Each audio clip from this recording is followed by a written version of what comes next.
আজ সন্ধেবেলায় বানাবো রাঙালুর ভাজা পিঠে। তার জন্য দেখো দুপুরে রাঙালুটা আর মুগের ডালটা একসাথে সিটি তুলে রেখে দিচ্ছি, আর এর মধ্যে দিচ্ছি পরিমাণ মতো নুন। আর কুকারে কি বলো তো, রাঙালুর ভাজা পিঠে করতে গেলে না জল একবারে মরা মরা রাখতে হয়। আমি তো বুঝতে পারছি না কতটা জল দেবো, তাই অনেকটা পরিমাণ জল দিয়েছি।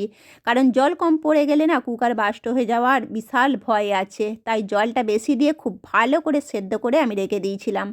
এবার সন্ধেবেলায় ওই সেদ্ধটা আমি কুকার থেকে ঢেলে কড়াইয়ে ট্রান্সফার করে দিলাম। দেখতে পেলে আমরা চাইলে না একটু যদি বুদ্ধি খাটাই শক্ত কাজগুলো সহজেই করে ফেলতে পারি। দেখবে সব জিনিসটা জানতে হবে তার নয়, বুদ্ধি ঠিক করে যদি আমরা কাজে লাগাই সব কাজই আমরা করতে পারবো। বিপদ সেখানে আসার ভয়টা আর থাকে না।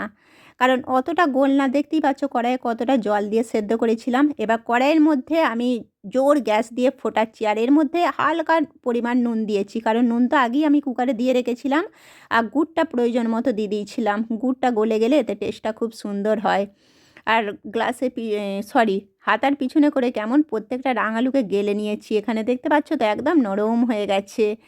আর গোলনাটাকে আমি খুব সাবধানে দিচ্ছি গুঁড়িটা, কারণ গুঁড়ি বেশি হয়ে গেলে খুব মুশকিল হয়ে যাবে।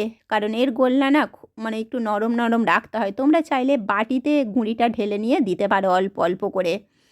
তারপরে দেখো গ্লাসে পিছনে করে খুব ভালো করে থাসছি, কারণ ফুটন্ত তোমরা দেখতে পেলে হাতে ফোসকা পড়ে যাবে। গ্লাসের পিছনে ভালো করে ঠেসে নিয়ে তারপর হাতে করে থাসছি।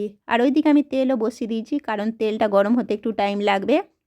আর এটা যত থাসবে পিঠে তত ভালো হবে। আর তোমাদের কি আজকের আমার এই পিঠে বানানোটা দেখে মনে হচ্ছে ভাজা পিঠে বানানো আর কষ্ট আছে? তোমরা যদি পদ্ধতি ধরে কাজ করো দেখবে যে কোনো কাজ সহজেই করে ফেলতে পারবে। শুধু একটু মানে নিয়ম আর টিপস ধরে কাজ করা, তোমাদের বাড়ি কি বলি। তা আবার কী বলো তো, আমার নারকেল ছিল না তাই এমনিই বানিয়ে ফেলছি। তোমরা নারকেল থাকলে এর মধ্যে নারকেলের পুর দিয়ে দিতে পারো, কোনো অসুবিধা নেই। আর এই মাখার পর যদি তোমরা 2-3 ঘন্টা রেখে দিতে পারো না, আরও ভালো হয়, আরও চিটটা এসে যায়। আমার তো চিট ভালো হয়েছে, কারণ অত গরম মানে অতটা গরমে মেখেছি তোমরা দেখতে পেলে। আর আজকে না পিঠেগুলো আমার মেয়ে বানিয়েছে, সেই জন্য প্রথমটা একটুখানি তেলটা বুঝতে পারিনি কেমন হয়ে গেছে। কোনো মানুষ তো একবারে কিছু শিখতে পারে না। আমার মেয়েকে বললাম তুই বানা, সব জিনিসটা শিখে রাখা খুবই দরকার। আমার মেয়ে বললো মা তুমি বলে দেবে, তাই বলে দিলাম। আর শেষের পিঠেগুলো এত ভালো হয়েছে না, দেখছো একটা পিঠে কিন্তু মানে ভাঙেনি, চিটটা খুব সুন্দর হয়েছে বলে।